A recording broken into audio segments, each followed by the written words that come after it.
दोस्तों साथियों, एक हम वीडियो और लेकर के आए और किन्हीं कारणवश हमको इलाहाबाद आना पड़ा और कुछ ऐसी स्थिति आई कि हमें जहाँ पर भी जो है कुछ गतिविधियाँ गलत नज़र आती हैं किसी क्षेत्र में, हम उसका वीडियो बनाने का प्रयास करते हैं। ऐसे ही जब मैं इलाहाबाद आया और मैडम से हमारी मुलाकात हुई, सविता मैडम से, तो इन्होंने जो है ये लड़की जो आप बैठी हुई हैं इनके बगल में, ये इनकी लड़की है और करीब 26 साल के 25 साल की हो गई हैं, ऊपर क्रॉस कर रही हैं। तो इनके विषय में जो बताया, उनके एक बार बीमार हुई फूड पॉइजनिंग के सिलसिले में, तो मेरा तो दिल में हाहाकार उठ गया। क्योंकि जहां हम भगवान को, डॉक्टर को भगवान मानते हैं, और सच है, आपको अपने व्यूवर को हमने कई वीडियो में बताया है कि मैं ईश्वर को नहीं मानता हूं, भगवान को नहीं मानता हूं, लेकिन हम डॉक्टर को मानते हैं कि ये भगवान है। इसी सिलसिले में हम एक घटना में जोड़ के फिर आपसे बात करते हैं। ये उन्नाव से 15 किलोमीटर दूर एक गांव है, गंगौली। गंगौली में एक करीब 100 साल का बच्चे को लेकर के उसकी दादी झोला छाप डॉक्टर के पास जाती है। वक्त की बात, वो झोला छाप डॉक्टर हमारे अच्छे मित्र थे। झोला छाप इसलिए कह रहे हैं कि अगर वो सर्टिफाइड डॉक्टर नहीं है तो उनको ज्यादा तो झोला छाप कहा जाता है। जाड़े के दिन थे, सारे मोहल्ले में प्रबुद्ध लोग बैठे हुए थे और ये गरीब एक दादी थी, माँ उसकी जो है कहीं जा चुकी थी किन्हीं कारणवश, और बच्चे को लेकर के जाती है। तो डॉक्टर ने देखा उसको, तो डॉक्टर ने कहा कि इसके तो हाथ पैर सब ठंडे हो गए हैं। तो वहां पर काफी प्रबुद्ध लोग बैठे हुए थे। उन्होंने कहा कि क्या आप कोई चारा नहीं? देखिए, मतलब एक छोटा डॉक्टर जो इसके पास कोई मतलब सर्टिफिकेट नहीं, उन्होंने कहा नहीं है तो एक चारा। तो कहा कि कौन सा चारा है? तो कहा क्या बताएं आपको? कहा भाई एक ये है कि हम कोरोमी ने डेकाडान इंजेक्शन इसको डायरेक्ट हार्ट में दे, क्योंकि हाथ पैर सब ठंड हो गए, यहाँ मान लो है पल्स रेट गिर गई है, पल्स नहीं मिल रही है, अभी दिल की धड़कनें धीरे धीरे चल रही हैं।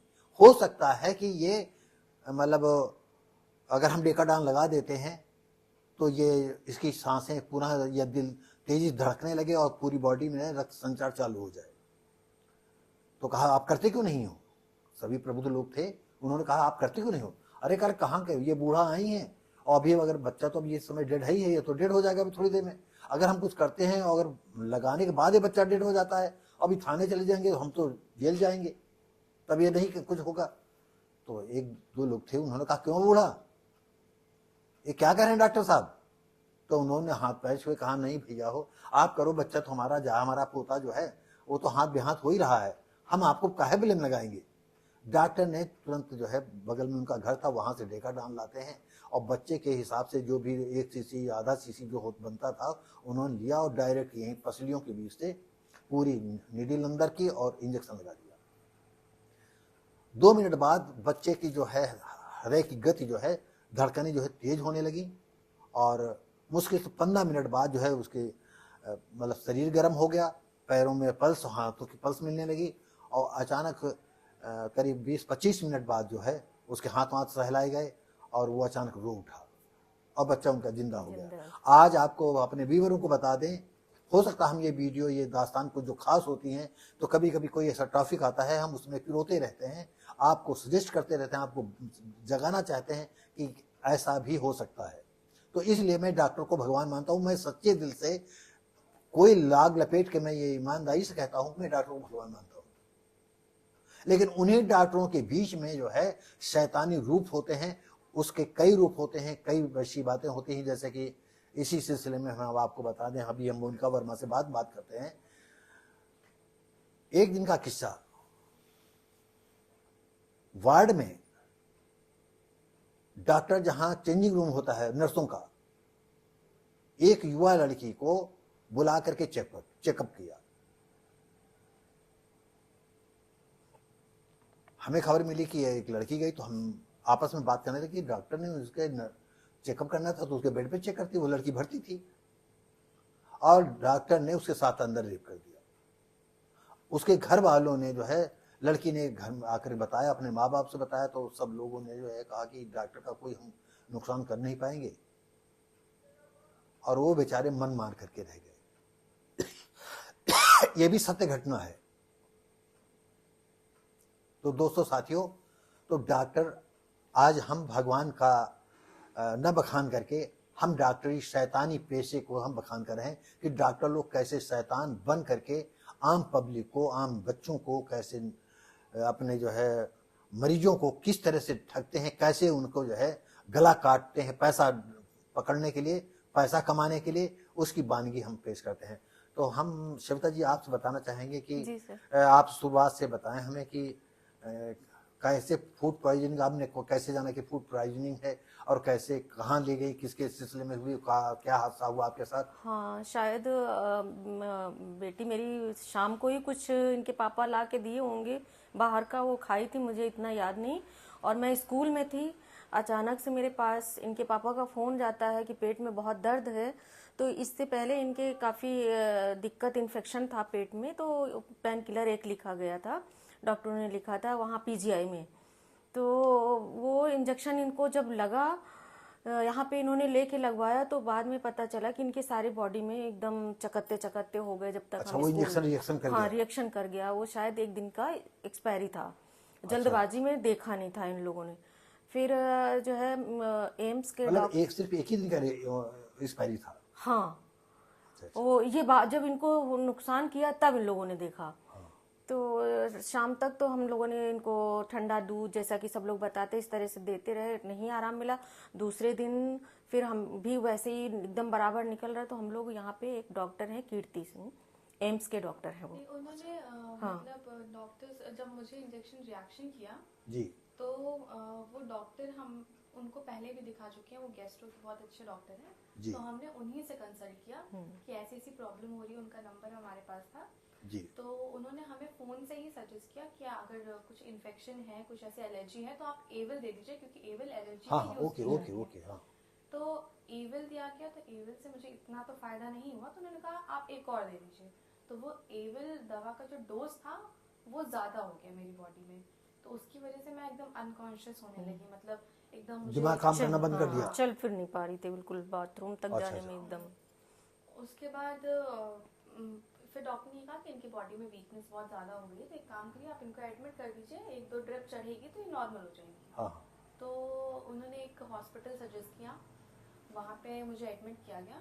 जी। तो ड्रिप चढ़ी, रात भर में मैं बहुत नॉर्मल हो गई, सुबह 10-11 बजे मतलब ऐसी सिचुएशन हो गई कि आप डिस्चार्ज कर देते, क्योंकि एज सच ऐसी कोई प्रॉब्लम थी नहीं। जी जी, फूड पॉइजनिंग थी, तो उसके लिए एडमिट करना तो कोई उसका वो नहीं है, वो तो दवा से भी हो जाती है। तो डॉक्टर आए हैं राउंड पे, मुझे देखे, उन्होंने बोला ठीक है अभी आप 1-2 घंटे में इनको डिस्चार्ज कर दीजिएगा। तो फैमिली मेंबर्स भी एकदम रिलैक्स हो गए कि ठीक है अब तो रिलैक्स होना ही, मतलब डिस्चार्ज होना ही। तो मेरे पापा घर आ गए, मेरे चाचा हॉस्पिटल में थे और मेरी मम्मी थी साथ। थोड़ा एक मिनट, आपने हॉस्पिटल का नाम नहीं बताया। यशलोक। ये श्लोक सरकारी डॉक्टर है, मतलब सरकारी हॉस्पिटल की प्राइवेट है? प्राइवेट है। ये लोग डॉक्टर लोग अपना देखते हैं ना हर हॉस्पिटल में, हाँ हाँ हाँ, उस टाइप से ये वहाँ पे पर भी इनका चैम्बर है। हाँ तो हाँ, उन्होंने बोला आप यहीं पे एडमिट कर दीजिए। तो डॉक्टर आके देख के चले गए कि आप 1-2 घंटे में डिस्चार्ज कर देंगे। तो घर वाले भी रिलैक्स, मेरे पापा घर आ गए। हॉस्पिटल में मेरे साथ मम्मी थी और मेरे चाचा थे। तो डॉक्टर ने काउंटर पे जाके कोई इंजेक्शन लिखा होगा लगाने के लिए, तो नर्स आके एक इंजेक्शन उन्होंने मेरी वीगो में लगाया, एक इंजेक्शन उन्होंने मेरी जो बॉटल थी ड्रिप की उसमें डाल दिया। हाँ, तो हमें लगा कि ऐसे लगाया होगा। हाँ हाँ, मतलब ये तो डॉक्टर स्वाभाविक है, हॉस्पिटल में, हाँ स्वाभाविक होता है। तो उसके बाद जैसे इंजेक्शन लगाया, मतलब मुझे एकदम घबराहट शुरू हो गई, मतलब बहुत ज्यादा। तो मम्मी ने कहा कि हो सकता है कि मतलब ऐसे ही हो रहा हो हाँ, हाँ। नॉर्मल सा, तो आप एक काम करो ड्रिप हटा के थोड़ा सा कॉरिडोर में वॉक कर लो। हाँ हाँ, तो कॉरिडोर में मैं वॉक करने लगी। कॉरिडोर में वॉक करके जैसे ही मुझे थोड़ी सी वॉमिट हो गई, अच्छा हल्की सी। अच्छा तो मैंने कहा अचानक से क्या हुआ। उसके बाद जैसे मैं लेटी तो मुझे ऐसा एहसास हुआ कि सांस मुझे रुक रही। रुक रही, मतलब मुझे खुद के प्रेशर से सांस लेनी पड़ रही है। हाँ हाँ, तो मेरे चाचा से बोला मम्मी ने कि काउंटर पे जाके बोल के आइए कि ऐसी सी बात हो गई है। तो काउंटर में उन लोगों ने इतना मतलब सीरियस नहीं लिया, इतना ध्यान नहीं दिया कि अभी तो डॉक्टर देख के गए, अचानक से लड़की को क्या हो जी, जी। जाएगा। फिर उसके बाद जैसे ही मतलब बहुत ज्यादा नर्स आई मेरी सी, मतलब एकदम मुझे सांस लेने में बहुत ज्यादा प्रेशर लगाना पड़ रहा था कि एकदम समझ में नहीं आ रहा था कि हुआ क्या। तो मेरे चाचा गए, वो काउंटर पे बहुत जोर से चिल्लाए कि आप लोग सुन क्यों नहीं रहे, आप देखने क्यों नहीं आ रहे। तो जैसे ही एक नर्स आके देखी, उन्होंने तुरंत बोला कि ऑक्सीजन लगाओ, मतलब बहुत सीरियस हो गया है। तो मुझे उस समय इतनी उलझन हो रही थी कि उन्होंने ऑक्सीजन लगाया तो मैंने तुरंत हटा के फेंक दिया, मतलब मेरी इतना भी वो नहीं होता कि मैं ऑक्सीजन लगाऊं, ऐसा लग रहा था सांस रुकती जा रही है। हाँ। फिर हॉस्पिटल में पूरी भगदड़ मच गई। तो बस उन्होंने बस स्ट्रेचर लेके आया, मुझे लेटाया, तुरंत आईसीयू वहाँ बंद था, कोई पेशेंट नहीं होगा, तुरंत आईसीयू में शिफ्ट किया। ऑक्सीजन लगा रहे हैं मेरे आसपास 5 6 7 8 ऐसे डॉक्टर मुझे घेर के खड़े हुए हैं। मेरी आधी बॉडी, मुझे ऐसा लग रहा है मैं लेटी हूँ, मेरी गर्दन अपने आप ऐसे ही एक साइड पे टर्न होती जा रही है। हाँ। तो मैं समझ नहीं पा रही, मुझे लगा शायद तकिया सही से नहीं होगा पिलो पीछे, मैं वो सही करी हूँ, उसके बाद भी अचानक से हो रही है। फिर एक साइड का हाथ मेरा मुड़ने लगा, तो वो एकदम अचानक से एकदम भगदड़ मच गई। फिर लास्ट में मुझे मेरी पल्स रेट बहुत डाउन हो गई, 23 हो गई। हाँ। डॉक्टर्स आसपास चिल्ला रहे हैं कि क्या करना है, मेरी आंखें बंद हो रही, मतलब मेरे मुंह से आवाज नहीं निकल रही थी उस समय कि मैं कुछ बोल पाऊँ। तो फिर उसके बाद एक डॉक्टर ने मुझे आके कोई इंजेक्शन दिया, मैं बेहोश हो गई। उसके बाद का फिर मुझे नहीं पता कि क्या हुआ। उसके बाद जब मुझे थोड़ा सा होश आया तब भी मैं एकदम कॉन्शियस नहीं थी, मेरे दिमाग में बहुत अजीब अजीब सी चीजें चल रही थी, मैं उठपटांग कुछ भी बोल रही थी। उसके बाद जब थोड़ा सा रिलैक्स होके 7 8 घंटे बाद मुझे होश आया, तो जो बॉडी में मेरे इन्फेक्शन था उसको रोकने के लिए भी मुझे एक इंजेक्शन दिया गया, मुझे वो भी रिएक्शन कर गया। अच्छा। फिर वो रिएक्शन करने के बाद जिन डॉक्टर के अंडर में मैं एडमिट थी उनको फ़ोन किया जा रहा है कि आपके पेशेंट की तबीयत इतनी ख़राब हो गई, आपने कौन सा इंजेक्शन दिया है। वो डॉक्टर मुझे देखने ही नहीं आए, और डॉक्टर ने अपने क्लियरिफिकेशन में ये बोल दिया कि लड़की को तो फीड पहले से ही पैरालिसिस के अटैक आते हैं। तो उनको मालूम था कि पैरालिसिस अटैक हो? नहीं, कुछ उन्होंने अच्छा, ऐसे ही मतलब चीज़ों को हाँ, cover जो कर ये आपको ऊपर मार दिया उन्होंने, जिसमें केवल अपने हम वो उनको उनको अपने को बचा सके। हाँ। दोस्तों साथियों, देखिए डॉक्टर का कमाल, डॉक्टर की अदूरदर्शिता की वजह से, उसकी अज्ञानता की वजह से, उसके हरामीपन की वजह से जो इंजेक्शन लगाया, और इनको कभी भी इस तरह का पैरालिसिस का चक्कर आया नहीं, कभी जिंदगी में कोई ऐसी घटना घटी नहीं, और यंग लड़की थी, और दूसरा जन्म था उसका। और होता ये रहा कि डॉक्टर ने अपने को बचाने के लिए उन्होंने अपनी तरफ से जोड़ दिया कि इस लड़की को पहले भी पैरालिसिस हो चुका है, तो ये उसका अटैक है। देखिए मतलब डॉक्टर जो है, हम शैतानी रूप का एक पर्दाफाश करते हुए ये बता रहे हैं कि डॉक्टरों की ये भी रूप होते हैं, आप समझिएगा। आप आगे बेटा बताइए। उसके बाद जब मैं नॉर्मल, मतलब डॉक्टर्स तो मुझे देखने नहीं आए, उनको कंटिन्यूस कॉल किया जा रहा है, तो वो खुद फोन ना उठा के अपनी वाइफ से फोन उठवा रहे हैं कि अरे वो तो बाहर हैं, अभी वो घर पे नहीं है। अच्छा, वो हम समझ गए कि जैसे हम लोग करते हैं, जब नहीं मिलना चाहते बता देते हैं हम लोग, उनको पता हो गया था कि उनको केस बिगड़ हॉस्पिटल गया से है। केस बिगड़ गया है, तो वो मुझे देखने ही नहीं आए जब तक मैं वहां पे रही। जिस दिन मुझे डिस्चार्ज होना था उस दिन वो पता नहीं कौन से रास्ते से चोरी से आके फाइल में साइन करके चले गए। वो मुझे उसके बाद देखने ही नहीं आए कि उनकी पेशेंट एडमिट है। बाद में जब जो हम लोग के फैमिली डॉक्टर है जिनको हम बचपन से दिखाते हैं, हमने उनसे कंसल्ट किया, तो फाइल में इंजेक्शंस के नाम लिखे हुए थे। मैं बिल्कुल नॉर्मल थी, इंजेक्शन लगाने का कोई सेंस नहीं था उसमें, क्योंकि उस समय बिल्कुल मेरी तबीयत सही हो गई थी। उसके बाद भी उन्होंने मुझे कुछ ऐसे पेन किलर के इंजेक्शंस दिए जो आज से 15-20 साल पहले चलते थे और वो बंद हो चुके हैं। अच्छा, वो इंजेक्शन सब बंद हो चुके थे। हाँ, और उनका सब्स्टिट्यूट आ चुका है, वो ना देके उन्होंने मुझे वो इंजेक्शंस दिए जो इंजेक्शंस आज से 15-20 साल पहले बंद हो चुके हैं। तो दोस्तों साथियों, देखिएगा कि एक प्यारी सी बच्ची कैसे मौत से लड़ करके आज आपके सामने जो है, हमारे सामने साक्षात्कार में अपने अनुभव व्यक्त कर रही है, अनुभव साझा कर रही है। तो दोस्तों साथियों, आप लोगों से ये कहना चाहते हैं कि ज़िंदगी में बहुत सोच समझ कर करिए, और जितने प्राइवेट नर्सिंग होम हैं, मेरी राय है आप सरकारी हॉस्पिटल जाएं, अगर कोई परिचित सरकारी अस्पताल का कोई भी आसपास का हो उसके के माध्यम से जाएं, क्योंकि सरकारी अस्पतालों में भी जो है डॉक्टर लोग ध्यान नहीं देते हैं। जब उसके पास कोई जानकार आदमी पहुंचता है तो डॉक्टर ध्यान देते हैं।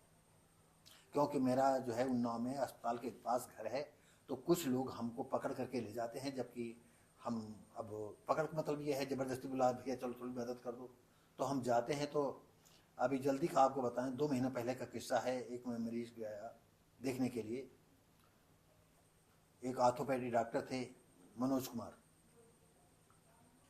मैंने डॉक्टर से पूछा, डॉक्टर साहब थोड़ा बताएं इसके विषय में। डॉक्टर साहब आपको बता दें, इतनी तेज से हम पर जो है चीखने लगे, आप हमको डिस्टर्ब कर रहे हैं, आपको बता दें। फिर हमको उनके ही शब्दों में भरे वार्ड में हम भी चीख उठे। मैंने क्या डिस्टर्ब कर रहे हैं आपको? मैं ये पूछ रहा हूं कि मरीज की पोजीशन क्या है, इनकी क्या सिचुएशन है, इनके लिए क्या जरूरी है। आप बताते हैं कि हम आपको डिस्टर्ब कर रहे हैं। ये सरकारी डॉक्टर का किस्सा है। ऑर्थोपेडिक उन्नाव के डॉक्टर मनोज कुमार हैं। फिर उन्होंने कहा हमारे चाहों का चैम्बर में क्यों मिले? जब मरीज यही पड़ रहा है, मैं आपसे बात कर रहा हूं मरीज के विषय में, हम चैम्बर में आपके बात करने हैं। क्योंकि हम डॉक्टरों के छक्का पंजा क्रियाकलापों को हम भली भांति जानते हैं। आप थोड़ी देर हम अपने व्यूअरों से ये प्रश्न करना चाहते हैं, मरीज आपके सामने लेटा है, डॉक्टर आपको देख रहे हैं, हम आपसे उनसे पूछ लें, अगर आप पूछें डॉक्टर साहब क्या हो गया, तो वो कहते हैं कि आप हमको डिस्टर्ब कर रहे हैं। क्या इसको कहते डिस्टर्ब? लेकिन ये हरामीपन की एक पहचान है। डॉक्टर हो या किसी पेशे में हो, अगर किसी टेबल पर कोई काम हो रहा है और वो व्यक्ति, वो कर्मचारी काम नहीं कर रहा हो, नौटंकी करता है, नहीं हमको परेशान कर रहे हैं, परेशान नहीं करते हैं इसलिए कि इस समय आम पब्लिक जगी हुई नहीं है। अगर जो ये कहे, अगर वहीं घसीट करके उनको जो है इतना दंडित किया जाए सामूहिक तौर पर, तब उनकी समझ में आए। लेकिन होता यह है कि हम आप लोग जग नहीं पाते हैं, इकट्ठा हो नहीं पाते हैं, अपना काम बनाए, अपना रास्ते चलते। और आगे आप इसके विषय में और कुछ आपको मतलब आपकी जिंदगी मतलब कैसे खतरे में पड़ गई, आप मरते मरते बची और जीते जीते कैसे बची, कैसे मरते बच करके आज। दोस्तों साथियों, अगर जरा सा भी ये इनका परिवार, पूरा परिवार शिक्षित है, वेल एजुकेटेड है और इन्होंने अपनी सूझबूझ के माध्यम से दौड़ धूप करके किसी तरह से इस छोटी सी बच्ची को बचा लिया, नहीं आज ये हमारे आपके बीच में नहीं होती। तो ये वीडियो हम आपको इसलिए साझा कर रहे हैं कि आप हर वक्त याद रखिएगा, अगर आप ये जो इधर उधर ताल तलैयों तला नर्सिंग होम खुले हुए हैं, अगर आप वहां गए तो आप समझ लीजिएगा सिर्फ आपको बुखार है तब भी आपको एडमिट कर लेंगे और 2 दिन का 2 लाख का बिल बना देंगे। चाहे उन्होंने सिर्फ पैरासीटामॉल दिया हो, चाहे आपको मेट्रोजिल का सिरप चढ़ा दिया हो, या कोई साधारण ग्लूकोज चढ़ा दिया हो, या साधारण जो है ग्लूकोज चढ़ता रहा हो 2 दिन तक, लेकिन आपको 2 लाख रुपए तो वो पेडे करना पड़ेगा। ये सी स्थिति है। तो आप हरामी जो व्यक्ति समाज के होते हैं, वो चाहे जहां रहें वो दलाली किया करते हैं, उनसे आप सावधान रहें और बच करके आप अपना दिमाग इस्तेमाल करें और कोशिश करें कि सरकारी अस्पताल जाए। तो दोस्तों साथियों, हम इसी के साथ ही जो है अपनी बातों को विराम देते हैं। अगर ये सलाह और ये जो घटना हम आपके सामने, ये छोटी सी लाडली बैठी हुई है, हम बता रहे हैं, आपको अच्छा लगे तो लाइक करें, शेयर करें, कमेंट करें, सब्सक्राइब करें, बेल आइकन दबाएं। हम मिलेंगे आपको अगली वीडियो में, तब तक के लिए नमस्कार, जय हिंद।